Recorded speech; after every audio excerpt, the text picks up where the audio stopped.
Oke, bismillahirrahmanirrahim. Assalamualaikum warahmatullahi wabarakatuh.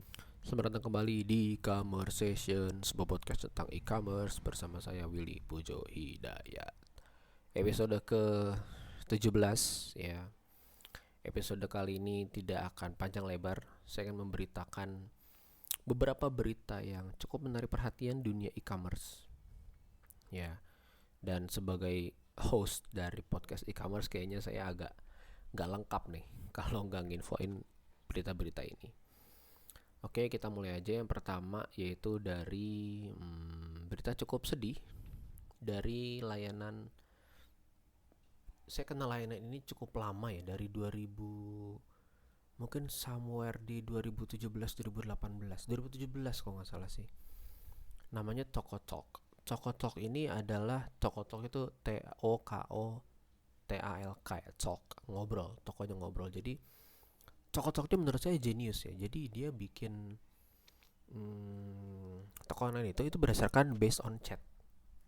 Jadi kayak conversation,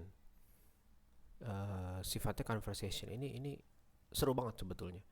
Conversation based commerce. Nah, jadi misalkan kayak halo, dengan siapa saya berbicara, kita nyebutin namanya. Kalau kita suruh customer untuk ngisi form itu mereka akan jenuh.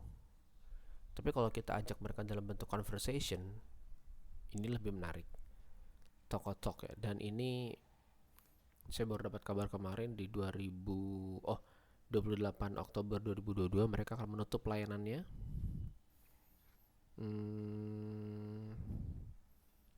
Sayang banget ya. Padahal seingat saya dia sempat menerima pendanaan, tapi di tahun ini harus ditutup. Tokotalk berakhir pada tanggal 28 Oktober 2022. Ya cukup mengejutkan ya, maksudnya padahal genius banget, dan Tokotalknya juga beberapa kali ngiklan di Facebook, Instagram, dan lain-lain bahwa memang dia fitur-fiturnya cukup baik ya, seperti cuma potongan berapa persen, kemudian biaya layanannya seperti apa, dan memang fiturnya tuh sebetulnya asik banget sih. Menurut saya dia tuh pelopor ya dari social commerce ya. Sebuah link-link untuk belanja itu, ini termasuk salah satu pionir Tokotalk, itu bagus banget. Tapi ya wes, memang harus jalannya seperti ini. Sukses terus buat Tokotalk ya. Idenya sangat cemerlang, sangat kami apresiasi sebagai uh, pebisnis online. Oke, berita kedua datang dari sedikit bertentangan dengan Tokotalk ya. Circlo, sebuah e-commerce enabler bahasanya mereka, itu malah habis acquire Warung Pintar. Menarik. Jadi kalau di sebelah tutup, yang sini malah akuisisi. Ya, dia ekspansi secara horizontal. Nah, sebetulnya ya nggak apple to apple sih, beda sih. Tokotalk itu kan aplikasi ya. Kalau Circlo ini dia apa ya? Dia ekosistem. Jadi teman-teman bisa bikin aplikasi di Circlo, bisa juga dia juga punya layanan gudang, kemudian dia punya layanan, ada beberapa layanan cukup banyak dan cukup inovatif layanannya ya. Dan menarik lagi saat dia mengakuisisi Warung Pintar. Ini arahnya kemana kita juga kurang tahu. Tapi kalau dilihat sih, kalau dibaca-baca sih, kayaknya sih buat sinergisme. Di beberapa episode sebelumnya saya sudah bahas tentang sinergisme O2O, online to offline. Saya nggak tahu ini arahnya kemana, tapi kayaknya sih ke sana. Ya, sebagaimana Zenius, ya layanan kursus, ya bener ya, edutech itu mengakuisisi Primagama ya. Jadi sebuah perusahaan online mengakuisisi perusahaan offline ya. Genius mengakuisisi Primagama, ini juga Circlo mengakuisisi Warung Pintar. Saya rasa teman-teman sudah banyak bertemu dengan Warung Pintar deh, yang warnanya kuning pinggir jalan itu, yang memudahkan siapapun untuk upgrade warungnya yang cuma sekedar warung biasa jadi warung yang pintar, bisa ngecas, bisa jual pulsa dan segala macam. Lanjut ke berita ketiga. Ini baru saya dapat hari ini, tanggal 19 September. yaitu tentang Shopee yang harus mem-PHK karyawannya. Iya, lagi-lagi berita yang cukup menyedihkan ya, karena memang gini kondisinya. Saya juga nggak tahu apa yang sedang terjadi di luar sana, tapi sejak Tokopedia IPO, sejak Grab juga listing di Nasdaq, itu beberapa perusahaan sudah mulai melihat profit, sudah dalam tanda kutip sudah tobat ya, sudah kembali ke fundamentalnya bahwa yang namanya bisnis itu harus profit ya. Jadi setelah GoTo kita lihat kerugiannya sampai 14 triliun, setelah setelah Grab listing di Nasdaq juga besar sekali kerugiannya triliunan.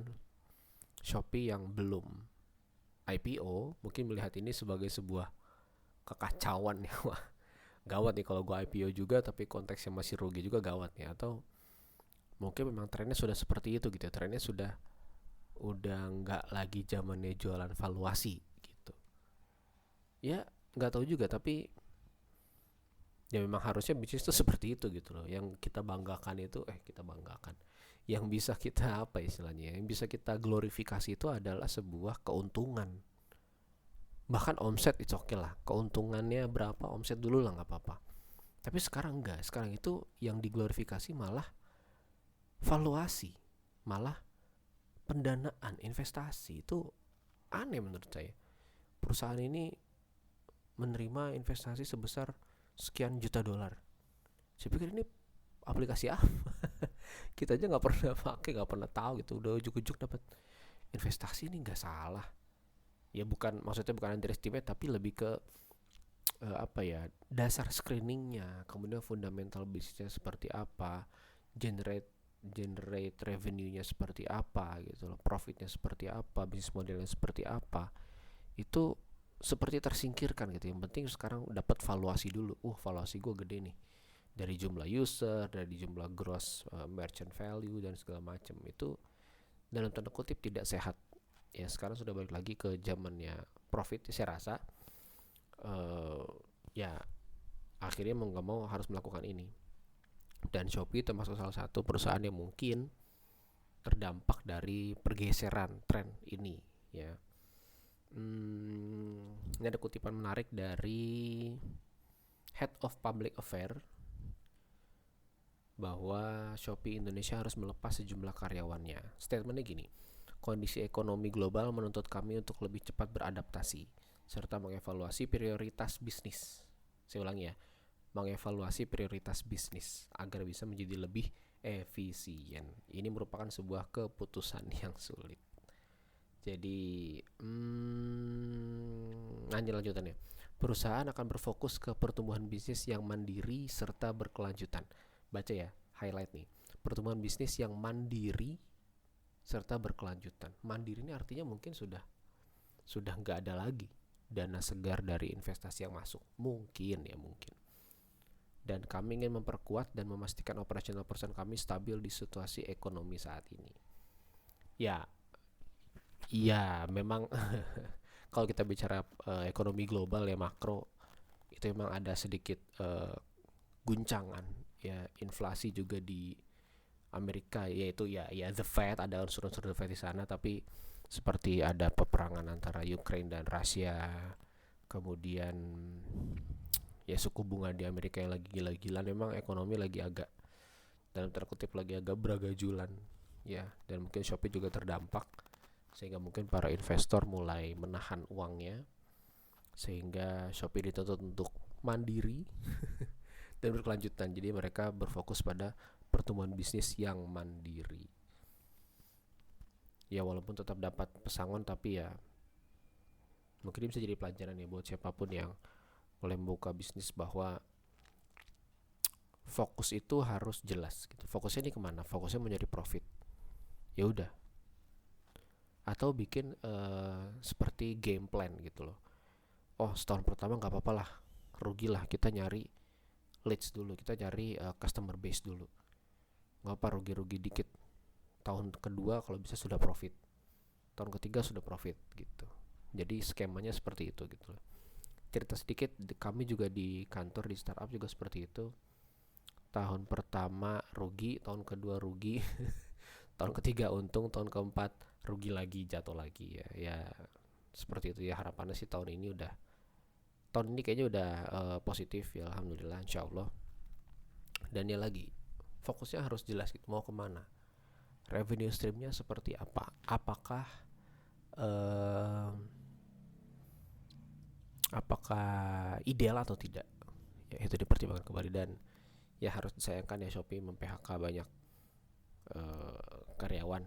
Di sini nggak ada jumlah berapa yang di PHK, tapi kalau informasinya sampai segeger ini kayaknya besar sih, mungkin puluhan atau bahkan mungkin ratusan orang ya. Oke, ya semoga Shopee bisa lebih stabil. Jadi ntar kalau udah gede boleh direkrut lagi orang-orang yang kemarin seperti PHK ya. Oke, beritanya itu aja. 3 berita terkini yaitu Tokocok tutup layanan, e-commerce Circlo malah akuisisi, dan yang terakhir Shopee yang melakukan PHK karyawan dengan tujuan efisiensi. Oke, itu aja. Semoga bermanfaat. Assalamualaikum warahmatullahi wabarakatuh.